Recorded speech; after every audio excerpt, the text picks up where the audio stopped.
Welcome to our deep dive into the lost city of Petra. You might have seen pictures of its iconic treasury Yeah, carved into a sheer cliff face. right. But there's so much more to this place than meets the eye. Yeah, It's a city that was literally lost to the Western world right. for centuries, Yeah. hidden away in the Jordanian desert until hmm its rediscovery in the 19th century. What's fascinating is that Petra wasn't just abandoned. It Right. was almost completely forgotten. Yeah. Imagine a bustling metropolis, Uh-huh.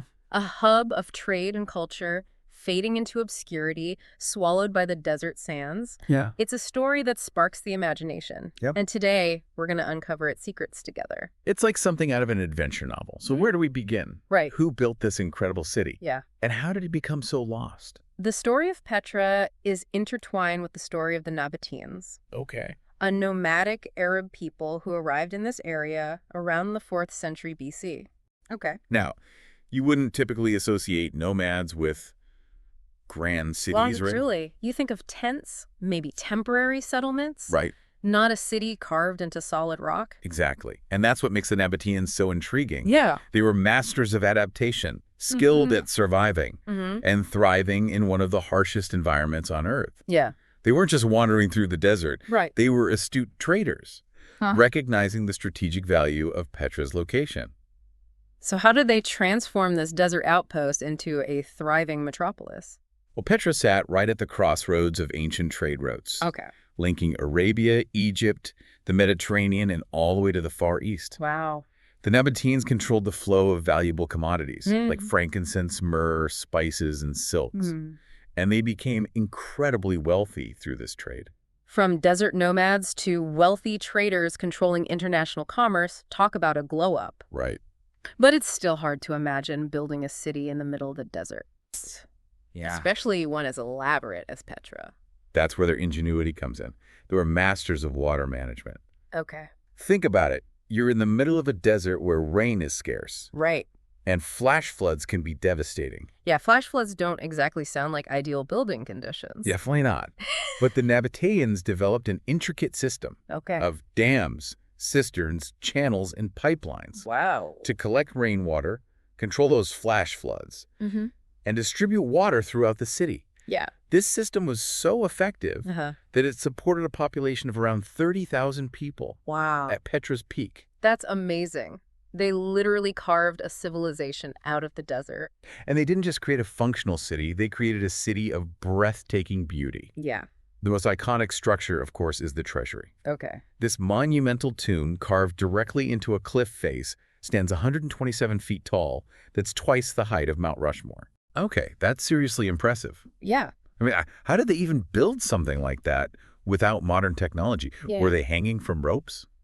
Using scaffolding? That's a question that has baffled archaeologists for years. One theory suggests they used a technique called pin and plank. Okay. Essentially, they would drill holes into the cliff face, Mm-hmm. insert pins, and lay planks of wood across those pins Okay. to create a temporary platform. Uh-huh. As they carved downwards, they would remove the pins and planks, Yeah. leaving no trace. So it's like a giant puzzle where the pieces disappear as you solve it. Yeah, That's some serious ingenuity. it really is. And remember, they weren't just carving the treasury. Right.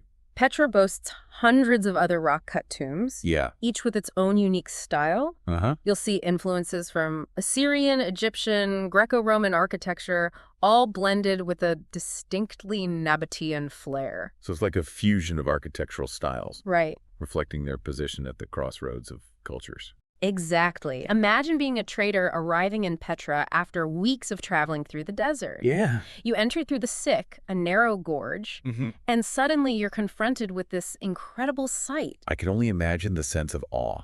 Right. It must have been mind-blowing seeing these structures seemingly emerge from the rock itself. And it wasn't just the tombs. Right. Petra had a vast marketplace, public baths, temples, a theater, Wow. all the trappings of a sophisticated civilization. They weren't just focused on survival. Yeah. They were creating a city of beauty and luxury. Speaking of luxury, I read about the discovery of this incredible pool complex in what was thought to be the marketplace. Right. It sounds like an oasis in the middle of the desert. It was. Instead of shops and stalls, archaeologists unearthed a massive ornamental pool. Wow. Surrounded by gardens, date palms, and walkways. Okay. Imagine this luxurious oasis, a display of wealth and power in the heart of the desert. It's like a scene from a movie. And it challenges the idea that Petra was all about austerity and survival. They clearly knew how to enjoy themselves. Absolutely. This wasn't just about practicality. It was about creating beauty, indulging in leisure, and showcasing their control over their environment. So we have this thriving civilization, Right. a hub of trade and culture, architectural marvels, and ingenious engineering. What happened? How did this grand city fade into obscurity? Well, like all civilizations, Petra's time in the sun eventually came to an end. Okay. It wasn't a single event that led to its decline, but a combination of factors. What were some of the key events that sealed Petra's fate? Well, by the 1st century Okay. sea trade routes were becoming more popular, diminishing Petra's importance on the land-based trade network. Right. And in 106 AD, the Nabataean kingdom was annexed by the Roman Empire. So they became part of the Roman world. Yeah. Did that have a significant impact on Petra? Definitely. Petra was no longer the independent powerhouse it once was. Right. While it continued to exist under Roman rule, its importance gradually diminished. Then what? What ultimately led to the city's abandonment? Well, in 363 AD, a devastating earthquake struck Petra, Oh, wow. causing widespread damage and likely destroying many of its iconic structures. An earthquake. Wow. That must have been a turning point for the city. It was. And there's also evidence suggesting that climate change may have played a role in Petra's decline. More frequent and severe flash floods would have put immense pressure on the city's water management system, Right. potentially overwhelming even their impressive engineering. So a combination of external pressures and natural disasters led to the city's eventual abandonment. It seems that way. We even see evidence of this decline before the earthquake. Oh, really? Remember that luxurious pool complex we talked about? The one that rivaled modern-day oases. Exactly. Excavations revealed that by the 2nd century AD, it was no longer a symbol of opulence and leisure, but had been repurposed as a trash dump. It's a stark illustration of the city's waning fortunes. It's almost like watching a slow-motion collapse. This grand city, once a beacon of prosperity and innovation, gradually fading away. And eventually, the last inhabitants left, Yeah. leaving behind a silent city of stone. A city that would remain lost to the outside world for centuries until its remarkable rediscovery. And that rediscovery. Yeah. It's almost unimaginable, isn't it? This bustling metropolis, a crossroads of cultures, eventually reduced to whispers and legends. It really is. So how did Petra reemerge from the mists of time? Who brought it back to the world's attention? Well, the credit for that goes to a Swiss explorer Okay. named Johann Ludwig Burckhardt. In 1812, fueled by rumors of a lost city, he set off on a daring expedition disguised as an Arab scholar. He went undercover. That's He incredible. even adopted the alias Sheikh Ibrahim ibn Abdallah to blend in. Wow. It sounds like something straight out of an adventure movie. It really does. Burckhardt was fluent in Arabic and had a deep understanding of Middle Eastern cultures. Right. He knew that to reach Petra, he couldn't just show up asking questions. Yeah. He had to be discreet. So how did he manage to get into Petra without raising suspicion? Well, when he finally reached the Sick, that narrow gorge leading into Petra, he told his guide that he wanted to make an offering at the tomb of Aaron, Okay. the brother of Moses, Right. which was believed to be located somewhere within the lost city. Wow, that was a risky move. Oh. What if his guide had refused or didn't believe him? It was a gamble, but it paid off. His guide, likely thinking it was just a harmless religious pilgrimage, allowed him to enter. Right. And there it was, Petra, in all its glory, revealed to a European for the first time in centuries. Can you imagine that moment?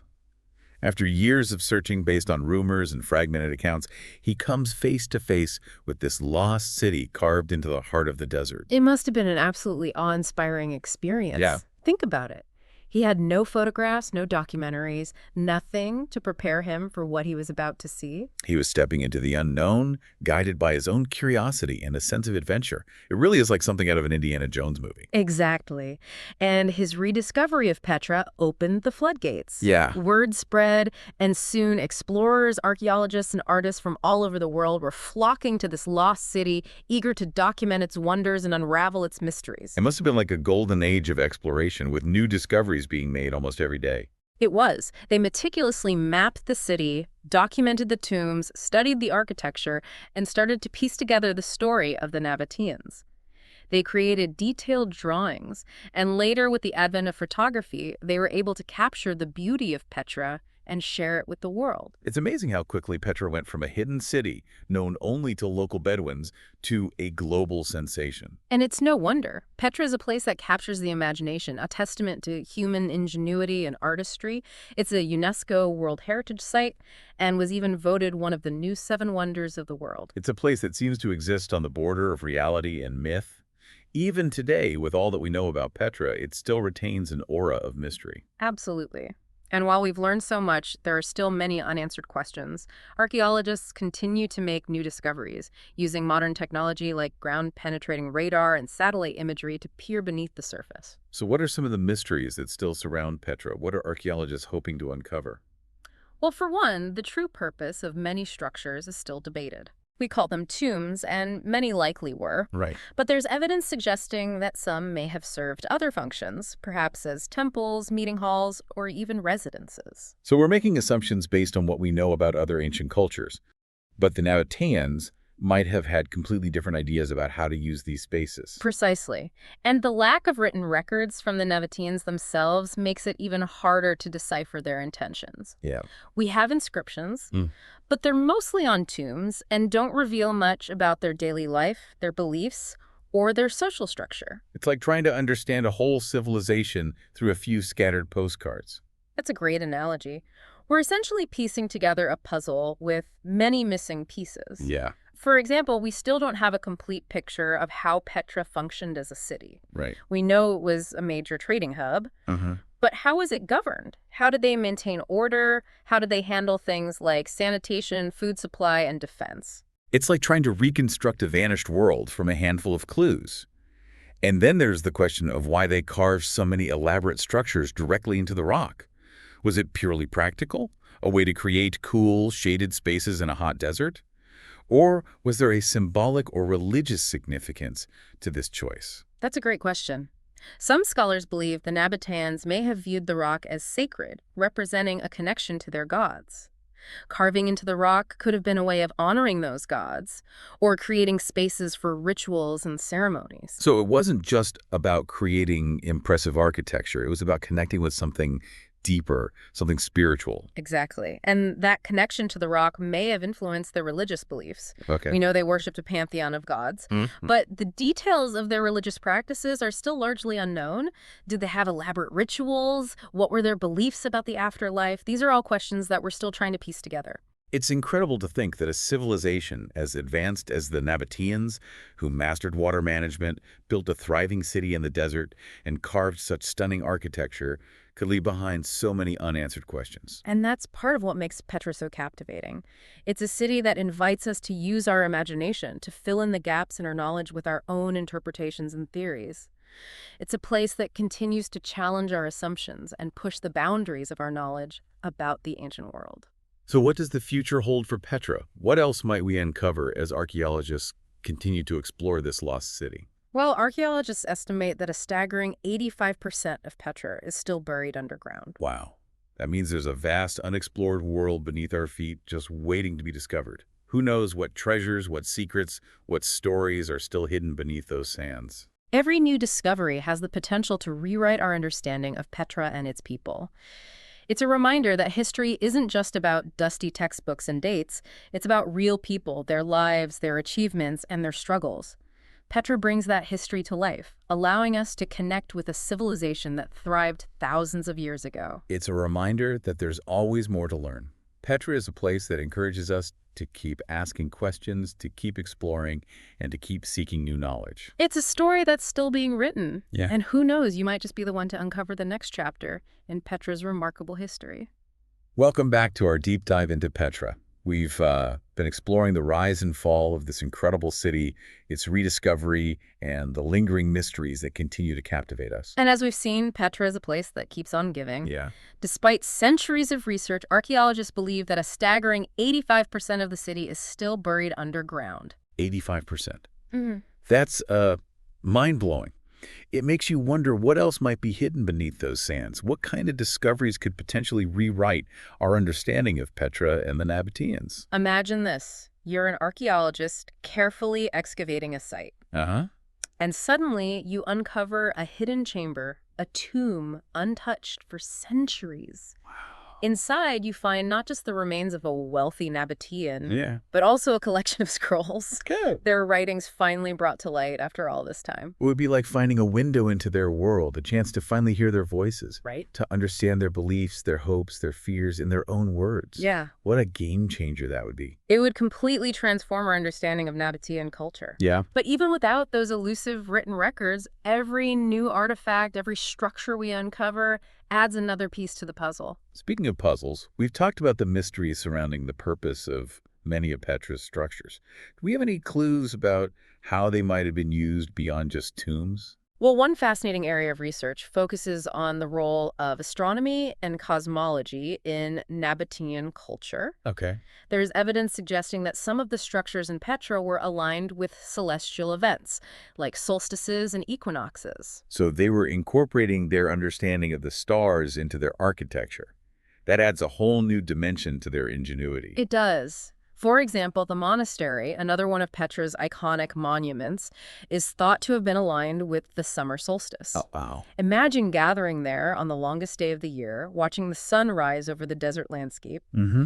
casting its rays on the facade of this magnificent structure. It must have been an incredibly powerful experience, connecting them to the cycles of nature and perhaps even to their beliefs about the afterlife. It makes you realize that there was so much more to Petra than just its physical beauty. It was a place where the earthly and the celestial intertwined. Exactly, and that's what makes Petra so captivating. It's not just a collection of ancient ruins. It's a testament to human ingenuity, adaptability, and our enduring fascination with the mysteries of the past. As we wrap up our deep dive, what's the one thing you want our listener to take away from this journey into the heart of Petra? I think the most important takeaway is this. Petra is a reminder that there's always more to learn, more to explore, more to discover. It's a city that encourages us to question our assumptions, to seek new perspectives, and to keep searching for those hidden connections that link us to the past. Beautifully said. So to our listener out there, next time you see a picture of Petra, or maybe even have the chance to visit yourself, remember it's not just a tourist destination. It's a living story, a testament to a civilization that thrived against all odds, and a reminder that the pursuit of knowledge is an adventure that never ends. Thanks for joining us on this deep dive into the lost city of Petra.